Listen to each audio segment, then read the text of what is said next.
ਕਵੀਸ਼ਰੀ ਤੇ ਢੱਡ ਸਰੰਗੀ ਦੋ ਸਾਡੇ ਸਿੱਖ ਇਤਿਹਾਸ ਦੇ ਔਰ ਸਾਡੇ ਸਮਾਜ ਦੇ ਔਰ ਸਾਡੀਆਂ ਗਥਾਵਾਂ ਦੇ ਲੋਕ ਗਥਾਵਾਂ ਦੇ ਬੜੇ ਮਹਾਨ ਪਿੱਲਰ ਨੇ। ਕਵੀਸ਼ਰੀ ਜਿਹੜੀ ਆ ਉਹਦੇ ਵਿੱਚ ਕੋਈ ਮਿਊਜ਼ਿਕ ਨਹੀਂ ਹੁੰਦਾ। ਉਹ ਨਿਰੋਲ ਲਿਰਿਕਸ ਉੱਤੇ ਤੇ ਤੁਹਾਡੇ ਗਲੇ ਦੀ ਆਵਾਜ਼ ਉੱਤੇ ਉਹ ਲੋਕਾਂ ਦੇ ਦਿਲਾਂ ਉੱਤੇ ਰਾਜ ਕਰਦੀ ਹੈ। ਪਾਰਸ ਮਿਟ ਜਾਂਦੀ ਅੱਖਰ ਗਲਤ ਵਾਂਗੂ ਜਿਹੜੀ ਕੌਮ ਇਤਿਹਾਸ ਨੂੰ ਭੁੱਲ ਜਾਵੇ। ਕਵੀਸ਼ਰੀ ਜਿਹੜੀ ਆ ਇੱਕ ਤਾਂ ਪਿੰਗਲ ਦੇ ਹਿਸਾਬ ਨਾਲ ਹੀ ਲਿਖੀ ਜਾਂਦੀ ਹੈ। ਦੁਨੀਆ ਦੇ ਵਿੱਚ ਕੋਈ ਵੀ ਚੀਜ਼ ਰਿਦਮ ਤੋਂ ਬਾਹਰ ਨਹੀਂ ਹੈ। ਦੋ ਕਿਸੇ ਦੀਆਂ ਬੇਟੀਆਂ ਵਿਆਹੀਆਂ ਗਈਆਂ, ਇੱਕ ਭਾਂਡੇ ਪੱਥਣ ਵਾਲੀ ਸੀ, ਇੱਕ ਸੀਗੀ ਖੇਤੀਬਾੜੀ ਕਰਨ ਵਾਲੀ, ਤੇ ਬਾਪ ਮਿਲਣ ਗਿਆ। ਇੱਕ ਕਹਿੰਦੀ ਮੀਂਹ ਪੈ ਜਾਵੇ, ਦੂਜੀ ਕਹਿੰਦੀ ਨਾ ਪਵੇ। ਤੇ ਜਦੋਂ ਘਰੇ ਵਾਪਸ ਆਇਆ ਉਹਦੀ ਘਰ ਵਾਲੀ ਪੁੱਛਦੀ ਕੁੜੀਆਂ ਦਾ ਕੀ ਹਾਲ ਹੈ, ਕਹਿੰਦਾ ਪੁੱਛਣਾ ਜਾਂ ਟਾਂਡਿਆਂ ਵਾਲੀ ਹੈ ਨਹੀਂ ਜਾਂ ਭਾਂਡਿਆਂ ਵਾਲੀ ਹੈ ਨਹੀਂ ਜੀ। ਗੱਲ ਆਪਾਂ ਇੱਥੋਂ ਸ਼ੁਰੂ ਕਰੀਏ ਸਿੱਧਵਾਂ ਸਾਹਿਬ ਕਿ ਜਿਹੜੀ ਹੁਣ ਯੰਗਰ ਜਨਰੇਸ਼ਨ ਹੈ ਜੀ, ਜਿਨ੍ਹਾਂ ਨੇ ਕਵੀਸ਼ਰੀ ਸੁਣੀ ਤੇ ਹੋ ਸਕਦੀ ਆ, ਪਰ ਉਹਨਾਂ ਨੂੰ ਸ਼ਾਇਦ ਕਵੀਸ਼ਰੀ ਐਗਜ਼ੈਕਟਲੀ ਹੈ ਕੀ, ਉਹਦੀ ਅਹਿਮੀਅਤ ਕੀ ਆ, ਉਹਦੇ ਬਾਰੇ ਹੋ ਸਕਦਾ ਨਾ ਪਤਾ ਹੋਵੇ। ਆਪਾਂ ਜੇ ਗੱਲ ਉੱਥੋਂ ਸ਼ੁਰੂਆਤ ਕਰੀਏ ਜੀ, ਕਵੀਸ਼ਰੀ ਨੂੰ ਆਪਾਂ ਜੇ ਕਿਸੇ ਉਸ ਵਿਅਕਤੀ ਨੂੰ ਡਿਫਾਈਨ ਕਰਨਾ ਹੋਵੇ ਜਿਹਨੂੰ ਕਵੀਸ਼ਰੀ ਬਾਰੇ ਪਤਾ ਨਹੀਂ, ਤਾਂ ਉਹਦੀ ਕੀ ਪਰਿਭਾਸ਼ਾ ਦੇਵਾਂਗੇ ਜੀ? ਕਵੀਸ਼ਰੀ ਤੇ ਢੱਡ ਸਰੰਗੀ ਦੋ ਸਾਡੇ ਸਿੱਖ ਇਤਿਹਾਸ ਦੇ ਔਰ ਸਾਡੇ ਸਮਾਜ ਦੇ ਔਰ ਸਾਡੀਆਂ ਗਥਾਵਾਂ ਦੇ ਲੋਕ ਗਥਾਵਾਂ ਦੇ ਬੜੇ ਮਹਾਨ ਪਿੱਲਰ ਨੇ। ਔਰ ਕਵੀਸ਼ਰੀ ਅਤੇ ਢੱਡ ਸਰੰਗੀ ਦੋਹਾਂ ਵਿੱਚ ਥੋੜ੍ਹਾ ਜਿਹਾ ਫਰਕ ਹੁੰਦਾ। ਇੱਕ ਕਵੀਸ਼ਰੀ ਜਿਹੜੀ ਆ ਉਹਦੇ ਵਿੱਚ ਪੂਰੀ ਪਹਿਲੀ ਗੱਲ ਤਾਂ ਤੁਹਾਡੇ ਕੋਲ ਕਵਿਤਾ ਬੜੀ ਚੋਟੀ ਦੀ ਹੋਣੀ ਚਾਹੀਦੀ ਹੈ। ਲਿਰਿਕਸ ਬੜੇ ਜਿਹੜੇ ਕਿ ਲੋਕਾਂ ਦੇ ਦਿਲਾਂ ਉੱਤੇ ਇੱਕਦਮ ਧਾਕ ਜਮਾ ਦੇਣ ਜੀ। ਤੇ ਫਿਰ ਦੂਸਰੀ ਗੱਲ ਤੁਹਾਡੇ ਕੋਲ ਆਵਾਜ਼ ਹੋਣੀ ਚਾਹੀਦੀ ਹੈ। ਜਿਵੇਂ ਮੇਰੇ ਪਿਤਾ ਜੀ ਸਰ ਰਣਜੀਤ ਸਿੰਘ ਸਿੱਧਵਾਂ ਕੋਲੇ ਆਵਾਜ਼ ਸੀ, ਬਾਪੂ ਸਰਦਾਰ ਕਰਨੈਲ ਸਿੰਘ ਪਾਰਸ ਕੋਲੇ ਕਲਮ ਸੀ, ਔਰ ਉਹ ਦੋਨਾਂ ਦਾ ਸੁਮੇਲ ਹੋਇਆ ਔਰ ਉਹ ਕਵੀਸ਼ਰੀ ਦੇ ਸਿੱਕੇ ਦੇ ਦੋਨੋਂ ਸਿੱਧ ਪੁੱਠ ਜਾਂ ਫਿਰ ਹੈਡ ਐਂਡ ਟੇਲ ਬਣ ਗਏ। ਔਰ ਉਹਨਾਂ ਨੇ ਆਪਸ ਵਿੱਚ ਕਵੀਸ਼ਰੀ ਨੂੰ ਦੁਨੀਆ ਭਰ ਦੀਆਂ ਸਟੇਜਾਂ ਉੱਤੇ, ਮੇਰਾ ਕਹਿਣ ਤੋਂ ਭਾਵ ਹੈ ਕਿ ਕਵੀਸ਼ਰੀ ਜਿਹੜੀ ਆ ਉਹਦੇ ਵਿੱਚ ਕੋਈ ਮਿਊਜ਼ਿਕ ਨਹੀਂ ਹੁੰਦਾ। ਉਹ ਨਿਰੋਲ ਲਿਰਿਕਸ ਉੱਤੇ ਤੇ ਤੁਹਾਡੇ ਗਲੇ ਦੀ ਆਵਾਜ਼ ਉੱਤੇ ਉਹ ਲੋਕਾਂ ਦੇ ਦਿਲਾਂ ਉੱਤੇ ਰਾਜ ਕਰਦੀ ਹੈ। ਔਰ ਇਹ ਪੁਰਾਣੇ ਜ਼ਮਾਨੇ ਵਿੱਚ ਬਹੁਤ, ਕਿਉਂਕਿ ਉਦੋਂ ਬਹੁਤੇ ਮਿਊਜ਼ਿਕ ਵੀ ਇੰਨਾ ਇੰਸਟਰੂਮੈਂਟ ਨਹੀਂ ਸੀ ਹੁੰਦੇ, ਔਰ ਜਾਂ ਫਿਰ ਮਿਊਜ਼ੀਕਲ ਇੰਸਟਰੂਮੈਂਟ ਲੈਣ ਦੀ ਉਨੀ ਸਮਰੱਥਾ ਵੀ ਨਹੀਂ ਸੀ ਹੁੰਦੀ। ਉਦੋਂ ਫਿਰ ਬੋਲਾਂ ਦੇ ਆਧਾਰ ਤੇ ਤੁਹਾਡੀ ਆਵਾਜ਼ ਦੇ ਆਧਾਰ ਤੇ। ਔਰ ਇਹ ਜਿਹੜੀ ਕਵੀਸ਼ਰੀ ਹੈ ਇਹ ਸਾਡੇ ਵਿਰਸੇ ਨੂੰ, ਸਾਡੇ ਹੈਰੀਟੇਜ ਨੂੰ ਲੋਕਾਂ ਦੇ ਦਿਲਾਂ ਵਿੱਚ ਪਹੁੰਚਾਉਂਦੀ ਹੈ। ਕਿਉਂਕਿ ਕੱਲੀ ਕੱਲੀ ਗੱਲ ਜਿਵੇਂ ਰੇਤੇ 'ਚ ਕਣੀਆਂ ਪੈਂਦੀਆਂ ਹੁੰਦੀਆਂ, ਇਵੇਂ ਕਵੀਸ਼ਰੀ ਦੀ ਜਿਹੜੀ ਕਵਿਤਾ ਹੈ ਉਹ ਮੈਂ ਤੁਹਾਨੂੰ ਵੰਨਗੀ ਉਹਦੀ ਦੇਣ ਲੱਗਿਆ ਕਿ ਬਾਪੂ ਪਾਰਸ ਨੇ ਲਿਖਿਆ ਤੇ ਪਾਪਾ ਰਣਜੀਤ ਸਿੰਘ ਸਿੱਧਵਾਂ ਨੇ ਗਾਇਆ ਕਿ ਸਾਡਾ ਇਤਿਹਾਸ, ਵਿਰਸਾ, ਸਾਡਾ ਹੈਰੀਟੇਜ, ਇਹਨੂੰ ਕਿਉਂ ਜ਼ਰੂਰੀ ਹੈ, ਇਹਨੂੰ ਪੜ੍ਹਨਾ, ਪ੍ਰਚਾਰਨਾ, ਸੁਣਨਾ, ਢੱਡ ਸਰੰਗੀ ਕਵੀਸ਼ਰੀ ਸੁਣਨੀ ਕਿਉਂ ਜ਼ਰੂਰੀ ਹੈ। ਉਹ ਕਹਿੰਦੇ ਕਿ ਫੀਤਾ ਫੀਤਾ ਹੋ ਜਾਂਦੀ ਕਬੀਲਦਾਰੀ ਤੇ ਜੇਕਰ ਗੰਢ ਇਤਫਾਕ ਦੀ ਖੁੱਲ ਜਾਵੇ, ਨਾਲ ਮੰਤਰਾਂ ਨਹੀਂ ਮਿਸਾਲ ਮਚਦੀ ਤੇ ਤੇਲ ਮੁੱਕਿਆਂ ਦੀਵਾ ਹੋ ਗੁੱਲ ਜਾਵੇ। ਉਹ ਲੱਖਾਂ ਯਤਨ ਕਰੀਏ ਮੁੜ ਨਾ ਪਵੇ ਭਾਂਡੇ ਤੇ ਜੇਕਰ ਦੁੱਧ ਦਰਿਆ ਵਿੱਚ ਡੁੱਲ ਜਾਵੇ। ਮਾਰਿਆ ਮੂਲ ਨਹੀਂ ਮੁੱਕਦੀ ਕੌਮ ਕੋਈ, ਢਹਿ ਜੇ ਜਬਰ ਜਹਾਨ ਦਾ ਕੁੱਲ ਜਾਵੇ। ਪਰ ਆਖਰੀ ਤੋੜਾ ਪਾਉਂਦੇ ਆ, ਪਾਰਸ ਮਿਟ ਜਾਂਦੀ ਅੱਖਰ ਗਲਤ ਵਾਂਗੂ ਜਿਹੜੀ ਕੌਮ ਇਤਿਹਾਸ ਨੂੰ ਭੁੱਲ ਜਾਵੇ। ਬਾਬਾਣੀਆਂ ਕਹਾਣੀਆਂ ਪੁੱਤ ਸਪੁੱਤ ਕਰੇਨ, ਗੁਰੂ ਮਹਾਰਾਜ ਜੀ ਨੇ ਵੀ ਕਿਹਾ। ਔਰ ਇਹ ਜਿਹੜੀ ਕਵੀਸ਼ਰੀ ਆ, ਇਹ ਢੱਡ ਸਰੰਗੀ ਆ, ਇਹ 6ਵੇਂ ਪਾਤਸ਼ਾਹ ਮੀਰੀ ਪੀਰੀ ਦੇ ਮਾਲਕ ਨੇ ਜਿਹੜੀ ਇਹਨੂੰ ਇੰਟਰੋਡਿਊਸ ਕੀਤਾ। ਇਹ ਸਾਡੇ ਵਿੱਚ ਜੋਸ਼ ਵੀ ਭਰਦੀ ਆ, ਅਣਖ ਵੀ ਭਰਦੀ ਆ, ਗੈਰਤ ਵੀ ਭਰਦੀ ਆ, ਤੇ ਨਾਲ ਦੀ ਨਾਲ ਸਾਡਾ ਮਨੋਰੰਜਨ ਵੀ ਕਰਦੀ ਹੈ। ਅੱਛਾ, ਇਹਦੇ 'ਚ ਇਹ ਜਿਹੜੀਆਂ ਕਾਫੀ ਜ਼ਿੰਦਗੀ ਦੇ ਕਰੀਬ ਜਿਹੜੀਆਂ ਗੱਲਾਂ ਨੇ, ਉਹ ਸਾਰੀਆਂ ਚੀਜ਼ਾਂ ਇਹਦੇ ਵਿੱਚ ਗੁੰਦ ਕੇ ਲੋਕਾਂ ਤੱਕ ਪਰੋਸੀਆਂ ਜਾਂਦੀਆਂ ਨੇ। ਅੱਛਾ, ਹੁਣ ਇਹ ਦੱਸਿਓ, ਇਹ ਫਿਰ ਕਵੀਸ਼ਰੀ ਕੀ ਇੱਕ ਲਿਖਣ ਦੀ ਸ਼ੈਲੀ ਆ ਜਾਂ ਇੱਕ ਗਾਉਣ ਦੀ ਪਰਟੀਕੂਲਰ ਕੰਪੋਜੀਸ਼ਨ ਆ? ਕਿਆ ਉਹਨਾਂ ਦਾ ਸੁਮੇਲ ਆ ਉਹਦੇ ਨਾਲ ਕਵੀਸ਼ਰੀ ਬਣਦੀ ਆ? ਕਵੀਸ਼ਰੀ ਦੋਨਾਂ ਚੀਜ਼ਾਂ ਦਾ ਸੁਮੇਲ ਆ ਜੀ। ਮੈਂ ਜਿਵੇਂ ਪਹਿਲਾਂ ਕਿਹਾ ਕਿ ਕਵੀਸ਼ਰੀ ਜਿਹੜੀ ਆ ਇੱਕ ਤਾਂ ਪਿੰਗਲ ਦੇ ਹਿਸਾਬ ਨਾਲ ਹੀ ਲਿਖੀ ਜਾਂਦੀ ਹੈ।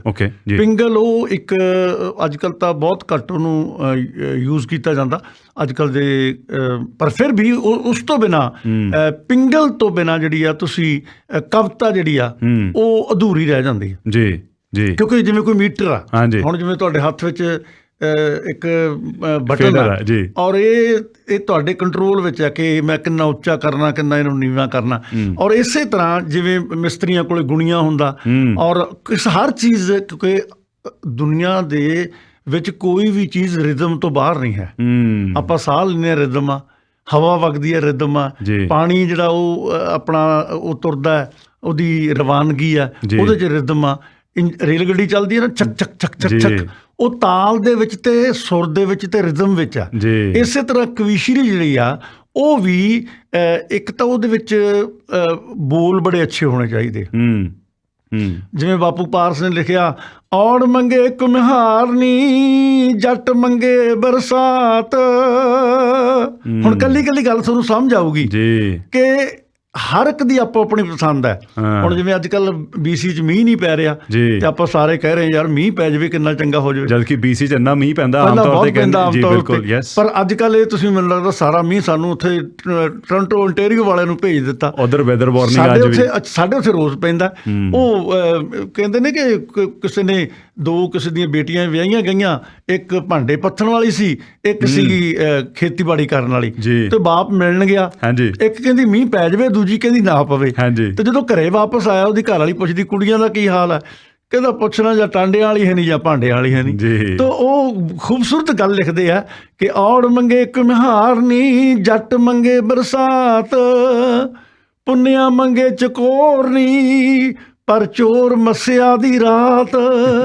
ਜਿਨ੍ਹਾਂ ਨੇ ਚੋਰੀ ਕਰਨੀ ਆ ਉਹ ਤਾਂ ਕਹਿੰਦੇ ਜੀ ਹਨੇਰਾ ਹੀ ਹੋਵੇ, ਤੇ ਜਿਨ੍ਹਾਂ ਨੇ ਪਿਆਰ ਕਰਨਾ ਉਹ ਕਹਿੰਦੇ ਚੰਦਰਮਾ ਦੀ ਜਿਹੜੀ ਚਾਨਣੀ ਜ਼ਰੂਰੀ ਆ। ਸੋ ਇਹ ਇੱਕ ਕਵੀਸ਼ਰੀ ਜਿਹੜੀ ਆ ਉਹ ਉਹਦੇ ਬੋਲ ਨੇ ਜਿਹੜੇ, ਹਾਂਜੀ, ਜਿਵੇਂ ਬਾਪੂ ਪਾਰਸ ਉਹਨਾਂ ਦੀ ਕਵੀਸ਼ਰੀ ਬੜੀ ਪ੍ਰਸਿੱਧ। ਉਹਨਾਂ ਨੇ ਸਭ ਤੋਂ ਪਹਿਲਾਂ ਮੈਂ ਇੱਕ ਵੀ ਜਾਣਕਾਰੀ ਦੇਣਾ ਚਾਹੁੰਦਾ ਕਿ ਬਿਨਾਂ ਮਿਊਜ਼ਿਕ ਤੋਂ ਜਿਹੜੀ ਰਿਕਾਰਡਿੰਗ ਹੋਈ ਆ, ਸਭ ਤੋਂ ਪਹਿਲਾਂ ਬਿਨਾਂ ਮਿਊਜ਼ਿਕ ਤੋਂ HMV ਦੀ ਰਿਕਾਰਡਿੰਗ ਉਹ ਬਾਪੂ ਕਰਨੈਲ ਸਿੰਘ ਪਾਰਸ ਤੇ ਪਾਪਾ ਜੀ ਰਣਜੀਤ ਸਿੰਘ ਤੇ ਚੰਦ ਸਿੰਘ ਜੰਡੀ ਹੋਰੀ ਗਏ। ਅੱਛਾ ਜੀ। ਉਦੋਂ ਪਹਿਲਾਂ ਮਿਊਜ਼ਿਕ ਤੋਂ ਬਿਨਾਂ ਰਿਕਾਰਡਿੰਗ ਨਹੀਂ ਸੀ ਹੁੰਦੀ। ਅੱਛਾ ਜੀ। ਉਹ ਕਹਿੰਦੇ ਸੀ ਕੋਈ ਇਨਸਟਰੂਮੈਂਟ ਲੈ ਕੇ ਆਓ, ਭਾਵੇਂ ਤੂੰਬੀ ਹੀ ਲੈ ਆਓ। ਰਾਈਟ। ਪਰ ਜੇ ਇਹਨਾਂ ਦੀ ਪ੍ਰਸਿੱਧੀ ਇੰਨੀ ਹੋ ਗਈ ਕਿ HMV ਨੇ ਫਿਰ ਇਹਨਾਂ ਨੂੰ ਆਪ ਬੁਲਾ ਕੇ ਇਹਨਾਂ ਦੇ ਤਕਰੀਬਨ 40 ਤਵੇ ਰਿਕਾਰਡ ਕੀਤੇ। ਸੋ ਪਿਓਰ ਵੋਕਲਸ, ਪਿਓਰ ਵੋਕਲ 'ਚ। ਔਰ ਉਹ ਪਹਿਲਾ ਉਹਨਾਂ ਦਾ ਤਵਾ ਸੀ, ਹੈ ਆਉਣ ਜਾਣ ਬਣਿਆ ਦੁਨੀਆ ਚੌਂਕ ਦਿਨਾਂ ਦਾ ਮੇਲਾ ਜੀ। ਅੱਛਾ, ਦੂਸਰੇ ਪਾਸੇ ਸੀ ਛੋਟੇ ਸਾਹਿਬਜ਼ਾਦਿਆਂ ਦਾ, ਕਿਉਂ ਫੜੀ ਸਿਪਾਹੀਆਂ ਨੇ ਭੈਣੋ ਇਹ ਹੰਸਾਂ ਦੀ ਜੋੜੀ। ਔਰ ਫਿਰ ਇੱਕ ਰਿਕਾਰਡ ਜਿਹੜਾ ਕਿ ਬਾਅਦ ਦੇ ਵਿੱਚ ਉਸੀ ਜਗ ਜੰਕਸ਼ਨ ਰੇਲਾਂ ਦਾ, ਗੱਡੀ ਇੱਕ ਆਵੇ ਇੱਕ ਜਾਵੇ। ਇਹ ਪਹਿਲਾਂ ਪਾਪਾ ਜੀ ਰਣਜੀਤ ਸਿੰਘ ਸਿੱਧਵਾਂ ਦੀ ਆਵਾਜ਼ ਵਿੱਚ, ਚੰਦ ਸਿੰਘ ਜੰਡੀ ਤੇ ਬਾਪੂ ਪਾਰਸ ਦੀ ਆਵਾਜ਼ 'ਚ ਰਿਕਾਰਡ ਹੋਇਆ। ਫਿਰ ਇਸ ਨੂੰ ਹਰਭਜਨ ਮਾਨ ਗੁਰਸੇਵਕ ਮਾਨ ਨੇ ਨਵਾਂ ਰੂਪ ਦੇ ਕੇ ਅੰਤਰਰਾਸ਼ਟਰੀ ਪ੍ਰਸਿੱਧੀ ਵੀ ਦਵਾਈ। ਔਰ ਅੱਜ ਅਸੀਂ ਉਸ ਨੂੰ ਮੈਂ ਵੀ ਗਾਉਣਾ, ਮੈਂ ਆਪਣੇ ਬਾਪ ਨਾਲ ਵੀ ਗਾਇਆ, ਔਰ ਇਸ ਨੂੰ ਮੇਰਾ ਬੇਟਾ ਜਿਹੜਾ ਨਵੀ ਸਿੱਧੂ ਆ ਉਹ ਵੀ ਗਾਉਂਦਾ। ਜਿਵੇਂ ਉਹਦੇ ਬੋਲ ਨੇ, ਦੇਖੋ ਨਾ, ਕਵੀਸ਼ਰੀ ਦੇ ਬੋਲ ਤੇ ਮੇਰੀ ਗਾਇਕੀ ਦੋਨੋਂ ਰਲਣਗੀਆਂ ਤਾਂ ਹੀ ਜਾ ਕੇ ਲੋਕਾਂ ਦੇ ਦਿਲਾਂ ਵਿੱਚ ਅਸਰ ਹੋਊਗਾ। ਬਿਲਕੁਲ। ਉਹ ਕੀ ਕਹਿੰਦੇ ਇੱਕ ਥਾਂ ਤੇ, ਕਰ ਨੂੰ ਨੇ ਸਾਂਭ ਲਿਆ, ਕਰ ਨੂੰ ਨੇ ਸਾਂਭ ਲਿਆ, ਤੁਰ ਗਈ ਧੀ ਝਾੜ ਕੇ ਪੱਲੇ, ਪੋਤੇ ਨੇ ਜਨਮ ਲਿਆ ਤੇ ਬਾਬਾ ਸਿਵਿਆਂ ਦੇ ਵੱਲ ਚੱਲੇ, ਹੋ ਕਿਤੇ ਜ਼ੋਰ ਮਕਾਣਾ ਦਾ, ਕਿਧਰੇ ਹਨ ਵਿਆਹ ਤੇ ਮਕਲਾਵੇ, ਜਗ ਜੰਕਸ਼ਨ ਰੇਲਾਂ ਦਾ, ਗੱਡੀ ਇੱਕ ਆਵੇ ਇੱਕ ਜਾਵੇ। ਸੋ ਲਿਰਿਕਸ ਜੀ ਉਹ ਵੀ ਰਿਦਮ ਵਿੱਚ, ਉਹ ਵੀ ਪਿੰਗਲ ਦੇ ਹਿਸਾਬ ਨਾਲ ਜੀ, ਇੱਧਰ ਉੱਧਰ ਨਾ ਹੋਵੇ। ਅੱਛਾ, ਫਿਰ ਪ੍ਰੋਨਾਊਂਸੀਏਸ਼ਨ, ਹਾਂਜੀ, ਤੁਹਾਡੀ ਆਵਾਜ਼ ਜਿਵੇਂ ਹੁਣ ਜ਼ਰੂਰੀ ਕਹਿਣਾ ਉਹ ਜ਼ਰੂਰੀ ਹੋਵੇ, ਹਾਂਜੀ, ਸੜਕ ਕਹਿਣਾ ਸੜਕ ਹੋਵੇ, ਮਜ਼ਬੂਤੀ ਕਹਿਣੀ ਹੈ ਮਜ਼ਬੂਤੀ ਹੋਵੇ। ਤਾਂ ਜਗ ਜੰਕਸ਼ਨ ਰੇਲਾਂ ਦਾ, ਗੱਡੀ ਇੱਕ ਆਵੇ ਇੱਕ ਜਾਵੇ। ਫਿਰ ਜਾ ਕੇ ਉਹ ਤੁਹਾਡੀ ਆਵਾਜ਼ ਨਾਲ। ਫਿਰ ਇੱਕ ਉਹ ਹੁੰਦਾ ਸੀ ਕਿ ਜਿਹੜਾ ਉਸ ਤੋਂ ਪਹਿਲਾਂ ਜਦੋਂ ਕੋਈ ਚੀਜ਼ ਗਾਉਣੀ ਆ ਤਾਂ ਉਹਦੀ ਡਿਸਕ੍ਰਿਪਸ਼ਨ ਦੇਣੀ ਆ। ਹਾਂਜੀ, ਹਾਂ, ਉਹ ਬੜਾ ਇੰਪੋਰਟੈਂਟ ਹੈ। ਜਿਹੜੀ ਜਿਵੇਂ ਕਿਤਾਬ ਦੇ ਵਿੱਚ ਪ੍ਰੀਐਂਬਲ ਹੁੰਦਾ ਜਾਂ ਉਹਦਾ ਹੈ ਨਾ ਕਿ ਟੇਬਲ ਆਫ ਕੰਟੈਂਟਸ ਹੁੰਦਾ, ਬਿਲਕੁਲ, ਜਿਹੜਾ ਮੁੱਢ ਬੰਨਣ ਵਾਲਾ, ਜਿਹੜੇ ਉਹ ਆ ਕੇ ਪਹਿਲਾਂ ਗੱਲ ਕਰਦੇ ਨੇ, ਫਿਰ ਉਹਨੂੰ ਜਦੋਂ ਇੱਕ ਹੈਂਡਓਵਰ ਹੁੰਦਾ ਨਾ ਕਿ ਜਿਹੜਾ ਫਿਰ ਜੱਥਾ ਹੈ ਜਿਨ੍ਹਾਂ ਨੇ ਫਿਰ ਅੱਗੇ ਕਵੀਸ਼ਰੀ ਪੇਸ਼ ਕਰਨੀ ਆ, ਫਿਰ ਉਹ ਅੱਗੇ ਸਾਰਾ ਮੁੱਢ ਬਣ ਕੇ ਕਹਿੰਦੇ ਨੇ ਵੀ ਇਹ ਇਉਂ ਕਹਿੰਦੇ ਨੇ, ਤੇ ਫਿਰ ਉਹ ਤੋਂ ਬਾਅਦ ਗੱਲ ਅੱਗੇ ਚੱਲਦੀ ਆ। ਉਹ ਕਹਿੰਦੇ ਹੁੰਦੇ ਸੀ ਵੀ ਜਿਹੜਾ ਡਿਸਕ੍ਰਿਪਸ਼ਨ ਦੇਣੀ ਆ ਉਹਨੂੰ ਲੈਕਚਰ ਦੇਣਾ ਕਹਿੰਦੇ ਆ। ਅੱਛਾ, ਲੈਕਚਰ ਜਾਂ ਪਹਿਲੀ 'ਚ ਅਰਥ ਕਰਨੇ ਕਹਿੰਦੇ ਸੀ, ਅਰਥ ਕਰਨਾ। ਔਰ ਬਾਪੂ ਕਰਨੈਲ ਸਿੰਘ ਪਾਰਸ ਅਰਥ ਕਰਦੇ ਸੀ। ਫਿਰ ਉਹਨਾਂ ਨੇ ਕਹਿਣਾ, ਦਸੀਂ ਵੀ ਰਣਜੀਤ ਸਿਆਂ ਖੂਹ ਉੱਤੇ ਪਾਣੀ ਭਰਦੀਆਂ ਕੁੜੀਆਂ ਛੋਟੇ ਸਾਹਿਬਜ਼ਾਦਿਆਂ ਵੱਲ ਵੇਖ ਕੇ ਆਹ ਦਾ ਨਾਰਾ ਕਿਵੇਂ ਮਾਰਦੀਆਂ ਹਨ। ਔਰ ਮੈਂ ਵਿਜੇ ਜੀ, ਮੈਂ ਕਈ ਵਾਰੀ ਲਿਖਦਾ ਵੀ ਹੁੰਨਾ ਤੇ ਮੈਂ ਕਹਿੰਦਾ ਵੀ ਹੁੰਨਾ ਕਿ ਮੈਂ ਸ਼ਾਇਦ ਪੰਜਾਬ ਦਾ ਪਹਿਲਾ ਪੁੱਤ ਹੋਊਗਾ। ਆਮ ਤੌਰ ਤੇ ਆਪਾਂ ਆਪਣੇ ਬਾਪ ਦਾ ਨਾਂ ਨਹੀਂ ਲੈਂਦੇ, ਅੱਜ ਵੀ ਨਹੀਂ ਲੈਂਦੇ। ਡੈਡੀ ਕਹਿੰਦੇ ਆ, ਪਾਪਾ ਕਹਿੰਦੇ ਆ, ਬਾਪੂ ਜੀ ਕਹਿੰਦੇ ਆ, ਬਾਜੀ ਕਹਿੰਦੇ ਆ, ਤੇ ਸ਼ਾਇਦ ਮੈਂ ਪਹਿਲਾ ਪੁੱਤ ਹੋਊਂਗਾ ਪੰਜਾਬ ਦਾ ਜਿਹਨੇ ਸਟੇਜ ਉੱਤੇ ਖੜ ਕੇ ਆਪਣੇ ਬਾਪੂ ਨੂੰ ਰਿਕਾਰਡਾਂ ਵਿੱਚ ਵੀ ਕਿਹਾ, ਬਹੁਤ ਅੱਛੇ ਵੀ ਰਣਜੀਤ ਸਿੰਘ ਸਿੱਧਵਾਂ ਵਾਲਿਆ। ਫਿਰ ਉਹਦੇ 'ਚ ਸਾਡੀ ਰਿਕਾਰਡਿੰਗ ਹੁੰਦੀ ਸੀ ਕਿ ਸ਼੍ਰੋਮਣੀ ਕਵੀਸ਼ਰ ਬਾਪੂ ਕਰਨੈਲ ਸਿੰਘ ਪਾਰਸ ਦੀ ਰਚਨਾ ਨੂੰ ਸਿੱਧਵਾਂ ਕਾਲਜ ਵਾਲੇ ਰਣਜੀਤ ਸਿੰਘ, ਸਤਿੰਦਰਪਾਲ ਸਿੰਘ ਦੇ ਢਾਡੀ ਜੱਥਾ, ਬੂਟਾ ਸਿੰਘ ਬਲਾਸਪੁਰੀ ਅਤੇ ਚਮਕੌਰ ਸਿੰਘ ਸਿੱਧੂ ਤੋਂ ਇਉਂ ਸੁਣੋ। ਹਾਂ, ਅੱਛਾ, ਇਹਦੇ ਨਾਲ ਇੱਕ ਚੀਜ਼ ਹੋਰ ਹੈ ਜੀ ਕਵਿਸ਼ਰੀ ਦੇ ਓਵਰਆਲ ਸ਼ੈਲੀ ਦੇ ਵਿੱਚ।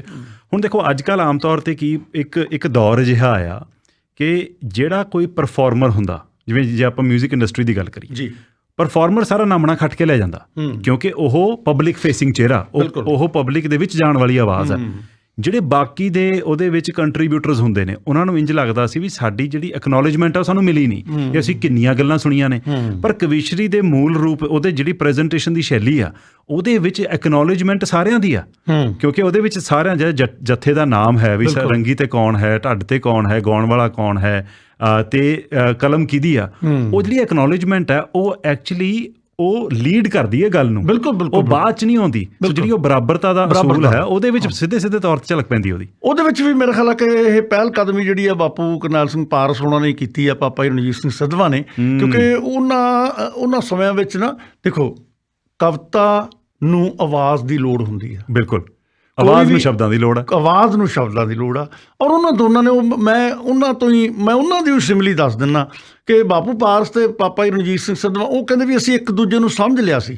ਕਿਉਂਕਿ ਜੋ ਗੱਲ ਬਾਪੂ ਪਾਰਸ ਕੋਲੇ ਸੀ ਉਹ ਪਾਪਾ ਜੀ ਕੋਲੇ ਹੈ ਨਹੀਂ ਸੀ। ਰਣਜੀਤ ਸਿੰਘ ਸਿੱਧਵਾਂ ਬੁਲੰਦ ਆਵਾਜ਼ ਸੀ, ਪੱਤੇ ਝਾੜ ਦਿੰਦੇ ਸੀ ਜਦੋਂ ਗਾਉਂਦੇ ਸੀ। ਹਾਂਜੀ, ਤੇ ਆਪਣੇ 10-10 ਪਿੰਡਾਂ ਤੱਕ ਰਾਤ ਨੂੰ ਜੇ ਗਾਉਂਦੇ ਸੀ ਤਾਂ ਉਹਨਾਂ ਦੀ ਆਵਾਜ਼ ਜਿਹੜੀ ਸੁਣਾਈ ਦਿੰਦੀ ਸੀ ਜੀ, ਤੇ ਇੰਨੀ ਸ਼ਾਂਤੀ ਨਾਲ ਲੋਕ ਸੁਣਦੇ ਸੀਗੇ।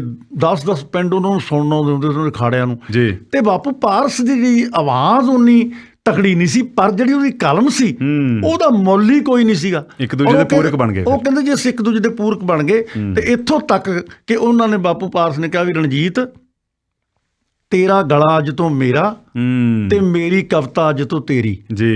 ਫਿਰ ਇਹ ਹੁੰਦਾ ਸੀ ਕਿ ਕੋਈ ਲਿਖਤ ਪੜ੍ਹਨ ਦੀ ਲੋੜ ਨਹੀਂ ਹੈ, ਬੋਲ ਕਹਿਤੇ ਤੇ ਪੁੱਗ ਗਏ ਜੀ। ਔਰ ਫਿਰ 35 ਸਾਲ ਵਿਜੇ ਜੀ ਉਹਨਾਂ ਨੇ ਇੱਕ ਜਾਨ ਹੋ ਕੇ ਗਾਇਆ। ਕਿਆ ਬਾਤ ਹੈ। ਔਰ 35 ਸਾਲਾਂ 'ਚ ਸਾਡੀ ਜੇ ਕੋਈ ਪਛਾਣ ਦੁਨੀਆ ਭਰ ਵਿੱਚ ਹੈ ਤਾਂ ਉਹ ਢੱਡ ਸਰੰਗੀ ਕਵੀਸ਼ਰੀ ਇਸੇ ਗੱਲ ਤੋਂ ਹੀ ਸਾਡੀ ਪਛਾਣ ਬਣੀ ਹੈ।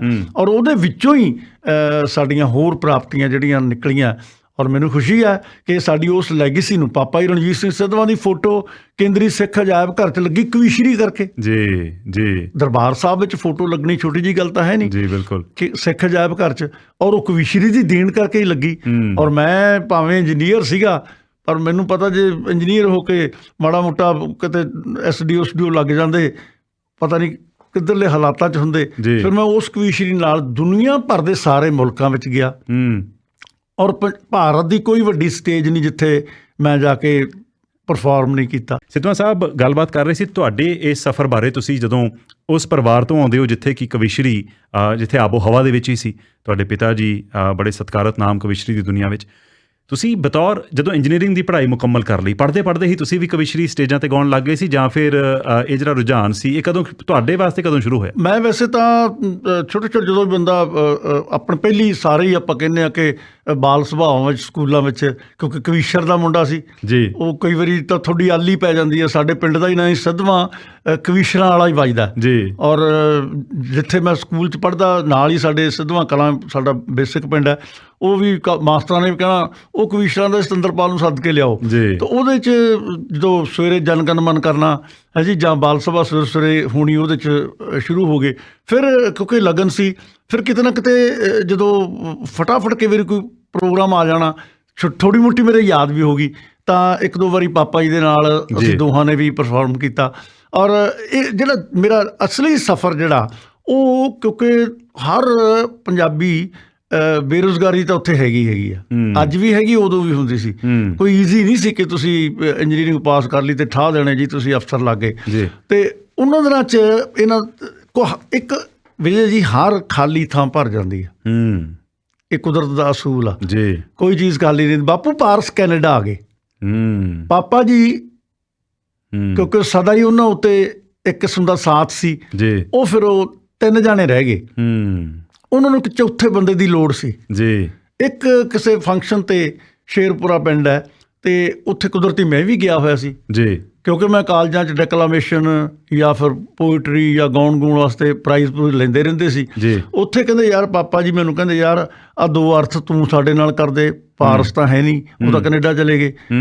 ਉੱਥੇ ਵਿਜੇ ਜੀ ਮੈਂ ਕੋਟ ਪੈਂਟ ਪਾਇਆ ਹੋਇਆ, ਟਾਈ ਲਾਈ ਹੋਈ ਤੇ ਢਾਡੀਆਂ ਨਾਲ ਖੜ ਗਿਆ ਜੀ, ਤੇ ਮੁੰਡੇ ਨੇ ਜੀ ਅੰਗਰੇਜ਼ੀ ਬੋਲੀ ਤੇ ਉਹ ਇੰਨਾ ਲੋਕਾਂ ਨੇ ਪਸੰਦ ਕੀਤਾ, ਰੁਪਈਆਂ ਦੇ ਢੇਰ ਲਾਤੇ ਜੀ। ਬਸ ਫਿਰ ਅੱਜ ਹੋਰ, ਕੱਲ੍ਹ ਨੂੰ ਹੋਰ, ਫਿਰ ਕਦੇ ਕਲਕੱਤੇ, ਕਦੇ ਬੰਬੇ, ਕਦੇ ਮਿਲਟਰੀ ਦੀਆਂ ਵੱਡੀਆਂ ਸਟੇਜਾਂ ਉੱਤੇ ਜੀ। ਔਰ ਫਿਰ ਪਹਿਲਾ ਸਾਡਾ ਜਿਹੜਾ ਟ੍ਰਿਪ ਬਾਹਰਲੇ ਮੁਲਕਾਂ ਦਾ, ਸਾਨੂੰ ਬੈਂਕਾਕ ਤੇ ਮਲੇਸ਼ੀਆ ਵਗੈਰਾ ਤੋਂ ਸੱਦੇ ਪੱਤਰ ਆਏ ਜੀ। ਫਿਰ ਅਸੀਂ ਕਲਕੱਤੇ ਤੋਂ ਪਹਿਲੀ ਉਡਾਨ ਥਾਈ ਏਅਰਵੇਜ਼ ਦੀ ਭਰ ਕੇ ਬੈਂਕਾਕ ਜੀ, ਥਾਈਲੈਂਡ, ਸਿੰਗਾਪੁਰ, ਮਲੇਸ਼ੀਆ ਜੀ। ਔਰ ਉਦੋਂ ਬਾਅਦ ਫਿਰ ਹੌਲੀ ਹੌਲੀ ਇਸੇ ਤਰ੍ਹਾਂ ਹੀ ਦੁਨੀਆ ਭਰ ਵਿੱਚ ਸਾਡੀ HMV 'ਚ ਰਿਕਾਰਡਿੰਗ ਆਈ, ਪੰਜ ਸਿਤਾਰੇ ਦੀਆਂ ਗੂੰਜਾਂ, ਵਾਹ ਵਾਹ ਗੁਰੂ ਗੋਬਿੰਦ ਸਿੰਘ ਆਪੇ ਗੁਰਚੇਲਾ, ਉਹਨੇ ਸਾਨੂੰ ਬਹੁਤ ਵੱਡੀ ਬੱਲੇ ਬੱਲੇ ਕਰਵਾ ਦਿੱਤੀ ਜੀ। ਔਰ ਹਰ ਥਾਂ 'ਤੇ ਪਹਿਲ ਹੋਣ ਲੱਗੀ ਵੀ ਸਿੱਧਵਾਂ ਕਾਲਜ ਵਾਲਿਆਂ ਨੂੰ ਸੱਦੋ ਵੀ। ਇੱਕ ਮੈਂ ਪੜ੍ਹਿਆ ਲਿਖਿਆ ਸੀਗਾ, ਸਾਈਆਂ ਟੂਈਆਂ ਲਾ ਕੇ ਜਾਣਾ, ਆਮ ਤਾਂ ਟਰਡੀਸ਼ਨਲ ਢਾਡੀ ਤਾਂ ਉਹਨਾਂ ਦਾ ਆਪਣਾ ਪਹਿਰਾਵਾ ਉਹ ਵੀ ਸੀਗਾ ਤੇ ਪਰ ਅਸੀਂ ਆਪਣਾ, ਕਿਉਂਕਿ ਸਾਡੇ ਕੋਲ ਦੋਨੋਂ ਚੀਜ਼ਾਂ ਸੀਗੀਆਂ। ਸਾਡੇ ਕੋਲ ਲੋਕ ਗਾਉਣ ਵੀ ਸੀਗਾ, ਜਿਹੜਾ ਵਿਆਹ ਸ਼ਾਦੀਆਂ ਮੰਗਣੇ ਮੁਕਲਾਵਿਆਂ ਤੇ ਵੀ ਅਸੀਂ ਗਾ ਸਕਦੇ ਸੀ, ਤੇ ਸਾਡੇ ਕੋਲ ਬਹੁਤ ਵੱਡਾ ਖਜ਼ਾਨਾ ਬਾਪੂ ਪਾਰਸ ਦਾ ਤੇ ਪਾਪਾ ਜੀ ਰਣਜੀਤ ਸਿੰਘ ਦਾ ਪੈਦਾ ਕੀਤਾ ਹੋਇਆ ਪ੍ਰਸੰਗ, ਜਿਹੜੇ ਗੁਰੂ ਘਰ ਦੇ ਪ੍ਰਸੰਗਾਂ ਦੇ ਨਾਲ ਸ਼ਹੀਦ ਆਜ਼ਮ ਭਗਤ ਸਿੰਘ, ਊਧਮ ਸਿੰਘ ਸੁਨਾਮ, ਇਹ ਜਿਹੜਾ ਸਮੱਗਰੀ ਸਾਡੇ ਕੋਲੇ ਸੀ। ਔਰ ਇੱਕ ਨਾਂ ਪਹਿਲਾਂ ਹੀ ਸੀਗਾ ਜੀ। ਮੇਰੇ ਪਾਪਾ ਜੀ ਕਹਿੰਦੇ ਹੁੰਦੇ ਸੀ, ਕਈ ਵਾਰੀ ਅਸੀਂ ਕਿਤੇ ਜਾਣ ਤੋਂ ਨਾ ਨੁੱਕਰ ਕਰਨੀ, ਪਾਲ ਢੱਟ ਹੋਣੀ ਬੈਠੇ ਆ, ਉਹਨਾਂ ਨੇ ਕਹਿਣਾ ਤੁਸੀਂ ਉੱਠੇ ਹੋ ਚੁਬਾਰਿਆਂ ਚੋਂ, ਅਸੀਂ ਉੱਡੇ ਆ ਭੋਰਿਆਂ ਚੋਂ ਜੀ। ਉਹ ਭੋਰਿਆਂ ਚੋਂ ਉੱਡੇ ਸੀ, ਸਾਨੂੰ ਬਣਿਆ ਬਣਾਇਆ ਪਲੇਟਫਾਰਮ ਮਿਲ ਗਿਆ। ਫਿਰ ਇੰਗਲੈਂਡ ਕੀ, ਕੈਨੇਡਾ ਕੀ, ਉਦੋਂ ਮੈਂ ਬੈਚਲਰ ਹੁੰਦਾ ਸੀਗਾ ਜਦੋਂ ਮੈਂ ਇਹਨਾਂ ਸਾਰੇ ਮੁਲਕਾਂ ਦੇ ਟੂਰ ਲਾਏ, ਤੇ ਹਰ ਥਾਂ ਉੱਤੇ ਜੀ ਤੁਸੀਂ ਮੰਨਣਾ ਕਿ ਜਿਵੇਂ ਅੱਜ ਦੇ ਸਟਾਰ ਲੋਕ ਜਾਂਦੇ ਆ, ਇਸ ਤਰ੍ਹਾਂ ਦੀ ਸਟਾਰਡਮ ਸੀ। 5-5, 6-6 ਮਹੀਨੇ ਬੁਕਿੰਗ ਪਹਿਲਾਂ ਹੋ ਜਾਂਦੀ ਸੀ ਕਿ ਜੇ ਸਦਮਾ, ਕੁਝ ਲੋਕ ਇਸ ਤਰ੍ਹਾਂ ਵੀ ਕਰਦੇ ਸੀ ਕਿ ਜੇ ਉਹਨਾਂ ਨੂੰ ਬਹੁਤ ਹੁੰਦਾ ਸੀ, ਉਹ ਕਹਿੰਦੇ ਜੀ ਅਸੀਂ ਆਪਦਾ ਟਾਈਮ ਚੇਂਜ ਕਰ ਲੈਂਦੇ ਹਾਂ, ਸਾਨੂੰ ਤੁਸੀਂ ਟਾਈਮ ਦੇ ਦਿਓ, ਜਿਹੜਾ ਦਿਨ ਤੁਸੀਂ ਦਿਓਗੇ ਉਦੋਂ ਆਪਦਾ ਵਿਆਹ ਸ਼ਾਦੀ ਰੱਖ। ਅੱਛਾ ਦੇਖੋ, ਹੁਣ ਜਿਹੜੀ ਕਵਿਸ਼ਰੀ ਦੀ ਇੱਕ ਉਹ ਲੈਵਲ ਆਫ ਐਕਸੈਪਟੈਂਸ ਹੈ, ਉਹਦਾ ਸਤਿਕਾਰ ਸੀ, ਤੁਹਾਨੂੰ ਲੱਗਦਾ ਵੀ ਹੁਣ ਪਿਛਲੇ ਸਾਲਾਂ ਦੇ ਵਿੱਚ ਉਹਨੂੰ ਖੋਰਾ ਕਿਉਂ ਲੱਗ ਗਿਆ? ਬਿਲਕੁਲ ਲੱਗਿਆ ਹੋਇਆ। ਕਿਉਂ ਹੋਇਆ ਉਹ ਖੋਰਾ? ਇੱਕ ਤਾਂ ਨਵੇਂ ਜਿਹੜੇ ਮੇਰੇ ਖਿਆਲ ਉਹ ਸਾਡੇ, ਇੱਕ ਤਾਂ ਵੱਡੀ ਗੱਲ ਜਿਵੇਂ ਤੁਸੀਂ ਕੀਤਾ ਸੀ, ਮੈਂ ਮੰਨ ਗਿਆ ਤੁਹਾਡੀ ਗੱਲ ਨੂੰ, ਕਿ ਅਸੀਂ ਉਹਨੂੰ ਸੀਮਤ ਕਰ ਲਿਆ, ਦਾਇਰੇ 'ਚ ਬੰਨ੍ਹਤਾ ਕਿ ਕੇਵਲ ਧਾਰਮਿਕ ਹੀ ਗਾਉਣਗੇ, ਗੁਰੂ ਘਰ ਦੀਆਂ ਸਟੇਜਾਂ 'ਤੇ ਹੀ ਗਾਉਣਗੇ। ਅਸੀਂ ਸੀ ਓਪਨ, ਅਸੀਂ ਜੰਨ 'ਚ ਵੀ ਗਾ ਦਿੰਦੇ ਸੀ, ਮੰਗਣੇ 'ਤੇ ਵੀ, ਵਿਆਹ ਜਿਵੇਂ ਗਾਉਣ ਵਾਲੇ ਖਾੜੇ ਲਾਉਂਦੇ ਆ, ਅਸੀਂ ਇਸ ਤਰ੍ਹਾਂ 2-2, 2.5 ਘੰਟੇ ਦੇ ਖੁੱਲ੍ਹੇ ਖਾੜੇ ਵੀ ਲਾਉਂਦੇ ਹੁੰਦੇ ਸੀ। ਨਹੀਂ ਜੀ, ਸੂਟਡ ਬੂਟਡ ਤੁਸੀਂ ਜਿਵੇਂ ਗੱਲ ਕੀਤੀ ਵੀ, ਜੇ ਸੂਟਡ ਬੂਟਡ ਟਾਈ ਲਗਾ ਕੇ ਤੁਸੀਂ ਕਵਿਸ਼ਰੀ ਦੇ ਵਿੱਚ ਤੁਸੀਂ ਨਵੀਂ ਜਨਰੇਸ਼ਨ ਵਿੱਚ ਤੁਹਾਡਾ ਪ੍ਰਭਾਵ ਚੰਗਾ ਜਾਊਗਾ, ਜੇ ਕੋਈ ਮਾੜੀ ਗੱਲ ਨਹੀਂ ਹੈ। ਤੇ ਉਹਨੂੰ ਅਸੀਂ ਸੀਮਤ ਕਰ ਲਿਆ ਕਿ ਉਹਦੇ ਵਿੱਚ ਅਸੀਂ ਵੀ ਆ, ਅਸੀਂ ਬਾਹਰ ਨਹੀਂ, ਅਸੀਂ ਵੀ ਆਪਣੇ ਆਪ ਨੂੰ ਸੀਮਤ ਕਰ ਲਿਆ ਸੀਗਾ। ਇੱਕ ਵੇਲਾ ਆਇਆ ਕਿ ਕੇਵਲ ਧਾਰਮਿਕ ਵਾਸਤੇ ਹੀ ਰਹਿ ਗਏ, ਕਿਉਂਕਿ ਚੁਗਿਰਦਾ ਹੀ ਇਹ ਮੰਗ ਕਰ ਰਿਹਾ ਸੀ ਜੀ। ਔਰ ਜਿੱਥੇ ਜਾਣਾ ਉੱਥੇ ਮੰਗ ਹੁੰਦੀ ਸੀ ਕਿ ਤੁਹਾਡੇ ਪਹਿਰਾਵਾ ਇੱਦਾਂ ਦਾ ਹੋਵੇ, ਤੁਸੀਂ ਕੇਵਲ ਆਹੀ ਗਾਓਗੇ। ਜੇ ਤੁਸੀਂ ਕੋਈ ਸੱਸੀ ਸੋਹਣੀ ਹੀਰ ਮਿਰਜ਼ਾ ਗਾਤਾ ਤਾਂ ਪਤਾ ਨਹੀਂ ਉਹ ਪਿੱਟੇ ਜਾਓਗੇ। ਸੋ ਇਸ ਤਰ੍ਹਾਂ ਦੀ ਸੀਮਤ ਦਾਇਰੇ ਨੇ। ਅਤੇ ਕੁਛ ਫਿਰ ਜਿਹੜੇ ਅੱਜ ਕੱਲ੍ਹ ਦੇ, ਹੁਣ ਬਾਪੂ ਪਾਰਸ ਨੇ ਸਾਨੂੰ ਕਹਿੰਦੇ ਹੁੰਦੇ ਸੀ ਕਿ ਜੇ 6 ਮਹੀਨੇ ਕਿਤੇ ਗਾਉਣਾ ਤਾਂ ਕੱਲੀ ਲਾਈਨ ਯਾਦ ਚਾਹੀਦੀ ਆ। ਇੱਕ ਦਿਨ ਵੀ ਵਿਜੇ ਜੀ ਅਸੀਂ ਕਾਗਜ਼ ਤੋਂ ਦੇਖ ਕੇ ਨਹੀਂ ਗਾਇਆ। ਅੱਛਾ ਜੀ। ਪਾਪਾ ਜੀ ਹੋਣਾ ਤਾਂ ਬਿਲਕੁਲ ਹੀ ਨਾ ਗਾਇਆ ਇੱਕ ਦਿਨ ਵੀ। ਅਤੇ ਅੱਜ ਇੱਕ ਕਵਿਤਾ ਪੜ੍ਹਨੀ ਹੁੰਦੀ ਆ ਤਾਂ ਪਹਿਲਾਂ ਐਡਾ ਸਾਰਾ ਰਜਿਸਟਰ ਖੋਲ੍ਹ ਲੈਂਦੇ ਆ, ਫਿਰ ਉਹਦੇ ਤੋਂ ਪੜ੍ਹਦੇ ਆ ਅਤੇ ਉਹਦਾ ਤੁਹਾਡਾ ਪ੍ਰਭਾਵ ਹੀ ਅੱਧਾ ਰਹਿ ਜਾਂਦਾ ਜੀ। ਇਸ ਲਈ ਇਹ ਸੀਮਤ ਦਾਇਰਾ ਇਸ ਕਰਕੇ ਹੋ ਗਿਆ। ਔਰ ਮੇਰਾ ਖਿਆਲ ਆ ਕਿ ਇਹਨੂੰ ਸੀਮਤ ਦਾਇਰੇ ਤੋਂ ਵਲਗਣਾ ਬਾਹਰ ਨਿਕਲਣੀਆਂ ਚਾਹੀਦੀਆਂ। ਇੱਕ ਫਿਰ ਜਿਹੜੀਆਂ ਸਰਕਾਰਾਂ ਨੇ ਜਾਂ ਸਾਡੇ ਜਿਹੜੇ ਧਾਰਮਿਕ ਅਦਾਰੇ ਨੇ, ਉਹਨਾਂ ਨੇ ਵੀ ਇਸ ਢੱਡ ਸਰੰਗੀ ਨੂੰ ਅਤੇ ਕਵੀਸ਼ਰੀ ਨੂੰ ਉਹ ਅਹਿਮੀਅਤ ਨਹੀਂ ਦਿੱਤੀ ਜਿਹੜੀ ਅਹਿਮੀਅਤ ਦੇ ਇਹ ਮਾਲਕ ਸੀ। ਅੱਜ ਹੁਣ ਇੱਕ ਕਲਾਕਾਰ ਆ, ਉਹਦਾ ਇੱਕ ਗੀਤ ਆ ਜਾਂਦਾ, ਅਗਲੇ ਦਿਨ ਉਹ ਲੱਖਾਂ 'ਚ ਖੇਡਣ ਲੱਗ ਪੈਂਦਾ। ਬਿਲਕੁਲ। ਅਤੇ ਸਾਡੇ ਦਾਗੀ ਢਾਡੀਆਂ ਨੂੰ ਅੱਜ ਵੀ ਗੁਰਦੁਆਰਿਆਂ 'ਚ ਮੈਂ ਕਈ ਵਾਰੀ ਤਾਂ ਇਹ ਵੀ ਦੇਖਦਾ, ਉਹਨਾਂ ਦਾ ਕੋਈ ਬਹੁਤਾ ਉਹਨਾਂ ਜਿੰਨਾ ਮਾਣ ਸਨਮਾਨ ਮਿਲਣਾ ਚਾਹੀਦਾ, ਜਾਂ ਫਿਰ ਉਹਨਾਂ ਨੂੰ ਜਿੰਨੀ ਕੁ ਉਹਨਾਂ ਦੀ ਮਾਇਕ ਤੌਰ ਤੇ ਸੇਵਾ ਹੋਣੀ ਚਾਹੀਦੀ ਹੈ, ਉਹ ਵੀ ਨਹੀਂ ਹੋ ਰਹੀ। ਅੱਛਾ, ਉਹਦੇ ਕਰਕੇ ਫਿਰ ਹੈ ਕਿ ਜਿਹੜਾ ਕੋਈ ਟੈਲੈਂਟਡ ਵਿਅਕਤੀ, ਕਿਉਂਕਿ ਦੇਖੋ ਜਿੱਥੋਂ ਆਪਾਂ ਗੱਲ ਸ਼ੁਰੂ ਕੀਤੀ ਬਿਲਕੁਲ ਕਿ ਕਵਿਸ਼ਰੀ ਵਾਸਤੇ ਇਹ ਬੜਾ ਇੰਪੋਰਟੈਂਟ ਹੈ ਕਿ ਆਵਾਜ਼ ਦੇ ਵਿੱਚ ਦਮ ਹੋਵੇ, ਕਿਉਂਕਿ ਤੁਸੀਂ ਆਵਾਜ਼ ਦੇ ਆਧਾਰ ਤੇ ਉਹੀ ਤਾਂ ਇੱਕ ਵਹੀਕਲ ਹੈ ਜਿਹਦੇ ਨਾਲ ਤੁਸੀਂ ਜਿਹੜੇ ਸ਼ਬਦ ਨੇ ਉਹ ਲੈ ਕੇ ਜਾਣੇ ਨੇ। ਹੁਣ ਜੇ ਉਹ ਫਾਈਨੈਂਸ਼ੀਅਲ ਇਨਸੈਂਟਿਵ ਨਹੀਂ ਹੈ ਤਾਂ ਜਿਹਦੇ ਕੋਲ ਉਹ ਗਾਉਣ ਦੀ ਕਲਾ ਹੈ, ਜਿਹੜਾ ਉਸ ਪਿੱਚ ਤੇ ਗਾ ਸਕਦਾ, ਸਸਟੇਨ ਕਰ ਸਕਦਾ, ਤਾਂ ਉਹ ਆਟੋਮੈਟਿਕਲੀ ਫਿਰ ਇਸ ਕਲਾ ਤੋਂ ਪਾਸੇ ਹੋ ਕੇ ਉਹ ਕਮਰਸ਼ੀਅਲ ਪਾਸੇ ਜਾਣਾ ਚਾਹੇਗਾ। ਤੇ ਇਸੇ ਕਰਕੇ ਜਿਹੜੀ ਇਹ ਢਾਡੀ ਕਲਾ ਹੈ, ਇਹਦੀ ਲੋਕਾਂ ਵਿੱਚ ਮਕਬੂਲੀਅਤ ਬਿਲਕੁਲ ਤੁਹਾਡੀ ਗੱਲ ਇੰਪੈਕਟ ਹੁੰਦੀ ਹੈ। ਬਿਲਕੁਲ ਮੈਨੂੰ ਡਿਟੋ ਕਰਦਾ ਕਿ ਉਸ ਬਹੁਤ ਮੁੰਡੇ ਨੇ ਜਿਹੜੇ ਪਹਿਲਾਂ ਢਾਡੀਆਂ ਤੋਂ ਸ਼ੁਰੂ ਹੋਏ ਸੀ, ਨਾਮ ਤਾਂ ਚਲੋ ਕੀ ਲੈਣਾ, ਔਰ ਉਹਨਾਂ ਨੂੰ ਹੌਲੀ ਹੌਲੀ ਲੱਗਿਆ ਵੀ ਇੱਥੇ ਜਿਹੜੀ ਸਟਾਰਡਮ ਉਹ ਨਹੀਂ ਹੈ ਤੇ ਅਸੀਂ ਨਾ ਹੀ ਉਹਨਾਂ ਫਾਈਨੈਂਸ਼ੀਅਲੀ ਤਕੜੇ ਆ, ਔਰ ਫਿਰ ਉਹ ਇਹ ਤੋਂ ਪਾਸਾ ਵੱਟ ਕੇ ਤੇ ਅੱਜ ਉਹ ਚੰਗੇ ਸਟਾਰਾਂ ਵਿੱਚ ਐਸਟੈਬਲਿਸ਼ਡ ਹੋਏ ਕਮਰਸ਼ੀਅਲ ਸਿੰਗਰਸ ਨੇ। ਤੇ ਜੇਕਰ ਸਾਡਾ ਸਮਾਜ, ਸਾਡੀਆਂ ਧਾਰਮਿਕ ਜਥੇਬੰਦੀਆਂ, ਸਾਡੀਆਂ ਕੁਝ ਕੁ ਸਰਕਾਰਾਂ ਵੀ ਇਸ ਕਲਾ ਨੂੰ ਹੋਰ ਵਧਾਉਣ ਲਈ ਆਪਣਾ ਯੋਗਦਾਨ ਪਾਉਣ ਤਾਂ ਅੱਜ ਵੀ ਕਾਫੀ ਅੱਛੇ ਕਵੀਸ਼ਰ ਤੇ ਢਾਡੀ ਹੈਗੇ ਆ ਜਿਹੜੇ ਬੜੇ ਕਹਿੰਦੇ ਮੰਨੇ ਪਰਮੰਨੇ ਆ, ਉਹਨਾਂ ਦਾ ਬੜਾ ਨਾਮ ਹੈ ਦੁਨੀਆ 'ਚ। ਜੀ।